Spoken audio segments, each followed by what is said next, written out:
Olá, eu sou Rogério e este é o vídeo 14. Nesse vídeo nós vamos dar continuidade a falar sobre Hitler, sendo que a partir de agora nós vamos ter a nossa conversa a parte onde ele estava na guerra e o início de sua carreira política. Esta é uma fotografia tirada durante a Primeira Guerra Mundial. E nós podemos observar aqui Hitler. Olha a diferença de imagem dele, o bigode que ele tinha ainda era um bigode maior. Bom, na Primeira Guerra Mundial, Hitler, ele fazia o papel de mensageiro. E podem até se surpreender, mas ele era realmente um soldado de frente, porque o mensageiro era muito perigoso nessa época, porque era um elemento visível a ser abatido. E na Primeira Guerra Mundial, ele foi condecorado com a Cruz de Ferro e foi eleito até a posição de cabo. Ele foi ferido 2 vezes.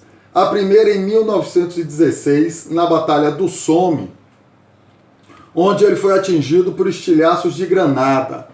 E aí ele foi hospitalizado e para os médicos conseguirem salvar sua vida, ele teve que ter um dos 2 testículos extraídos.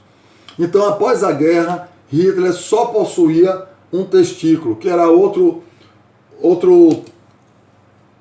drama que ele vivia, né? Ele se sentia inferiorizado fisicamente por isso também. E a segunda vez que Hitler foi ferido na guerra foi em 1918, quando ele foi atingido por gás que o deixou temporariamente cego. Ele aí retornou de novo para o hospital e quando ele foi mandado de volta para a frente de batalha, a guerra já tinha praticamente acabado. Eu não sei se vocês sabem ou já ouviram falar de uma pessoa chamada Harry Tanday. Quem foi Harry Tanday? Harry Tanday foi um soldado britânico que, em uma oportunidade durante a guerra, se viu frente a frente com Hitler. Hitler sem posição de ataque, sem chance de atirar nele, e ele com a arma na mão. E ele poderia ter matado Hitler. No entanto, não fez, preferiu poupar a vida daquele cabo mensageiro. E aí foi no que foi, né? Quando terminou a guerra, a Alemanha perdeu a guerra sem ter o seu território invadido.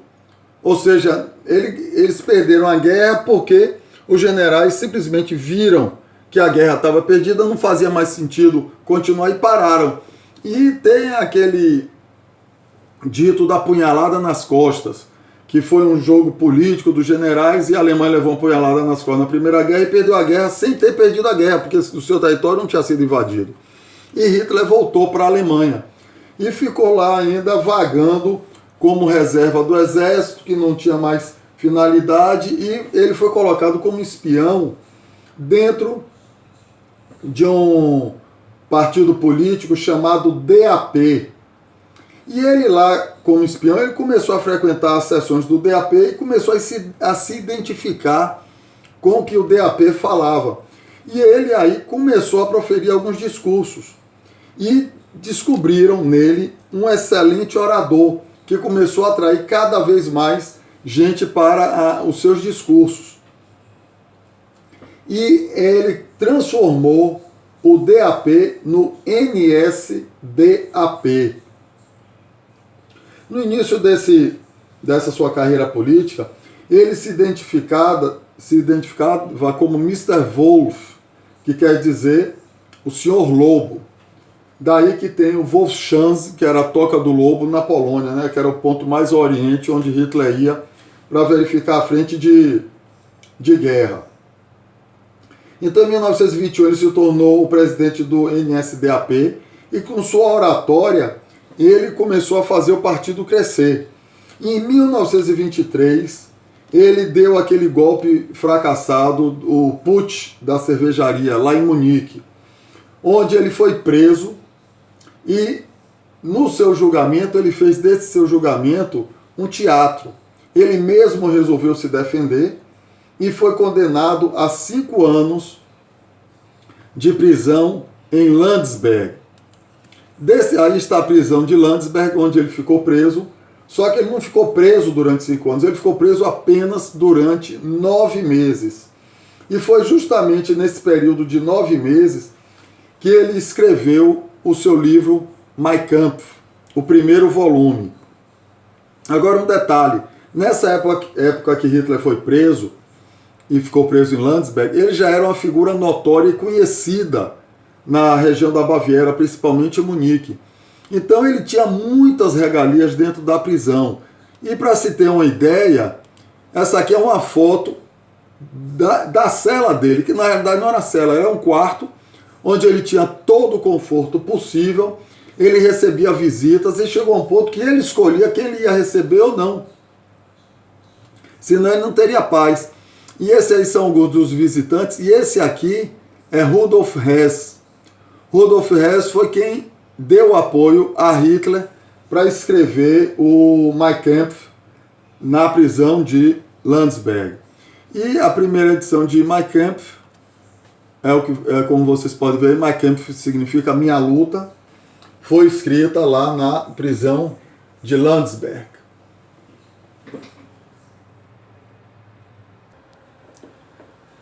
Hitler, ao sair da prisão, ele aí começou ostensivamente a sua carreira política.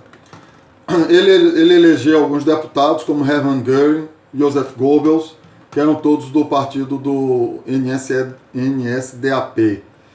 E aí teve uma série de eleições que eu vou, inclusive vocês me permitem pescar aqui no painel.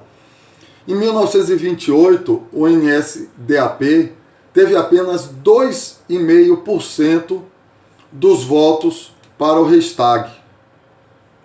12 das 491 cadeiras. Em setembro de 1930, eles obtiveram 18,3%, 90% das 491 cadeiras. Em 1932, eles obtiveram 37,2%, 183 das 491 cadeiras. Já em novembro de 32, eles caíram de novo. Eles obtiveram apenas 33% dos votos para o Reichstag, ou seja, 162 das 491 cadeiras. Mas com isso, ele já estava mostrando o seu poderio, o seu poder político, o seu poder de influência. E era uma época de instabilidade econômica e política muito grande. Então ele começou a pressionar para ser eleito chanceler. E em 30 de janeiro de 1933, por indicação de Hindenburg, ele foi eleito chanceler da Alemanha. E exatamente um mês depois, no dia 27 de fevereiro, ele promoveu a famosa queima do Reichstag. Ele tocou fogo no Reichstag para queimar arquivos antigos que não interessavam a ele. Em 30 de maio de 1934, foi a noite das facas longas. Foi quando ele mandou fazer uma limpa dos seus inimigos políticos. E isso, Hindenburg ainda era presidente da Alemanha, era quem comandava a Alemanha. E o chanceler, que era o segundo homem, na cola de Hindenburg, que já era um senhor, estava prestes a morrer e não morria, e Hitler estava lá mandando ver por trás. Só que finalmente, em 2 de agosto de 1934, Hindenburg morre. E Hitler assume o comando das Forças Armadas. Observe que ele chegou a chanceler com 33% dos votos, ou seja, só 1/3 da população alemã apoiava Hitler. E ele só assumiu o poder porque Hindenburg morreu. E ele aí manipulou os pauzinhos para que ele fosse eleito. E ele, chanceler e líder das Forças Armadas, aí pronto, foi o passo que ele precisava para começar o projeto de dominação dele. E uma coisa interessante, quando ele assumiu as Forças Armadas, ele fez com que todos os militares dessem um juramento de fidelidade a Hitler e não à Alemanha. Então os militares passaram a ser fiéis para defender os interesses de Hitler e não a Alemanha. A partir de 19 de agosto de 1934, é que se instituiu chamá-lo sempre de Führer. Führer quer dizer líder. Então, a partir daí, ele era conhecido, chamado sempre de Führer. Hitler como chanceler, líder das Forças Armadas. As Forças Armadas jurando fidelidade a Hitler e não à Alemanha.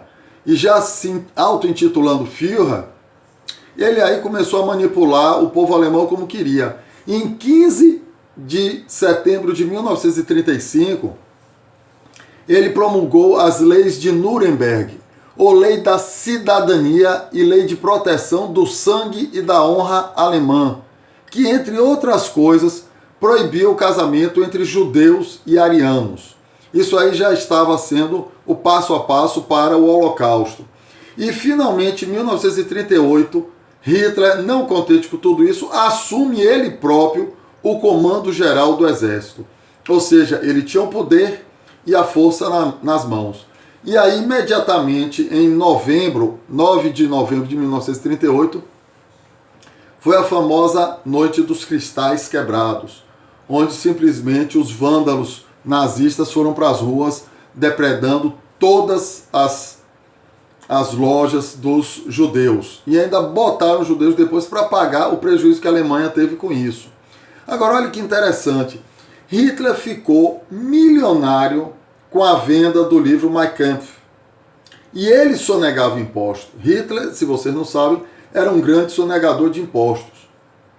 E ele tinha ao seu lado muita gente importante, muita gente rica, que para chegar nesse ponto, ao longo de sua trajetória, o apoiaram, inclusive financeiramente. E uma dessas pessoas que davam um apoio muito grande a Hitler foi Henry Ford, e sim, da Ford dos Estados Unidos.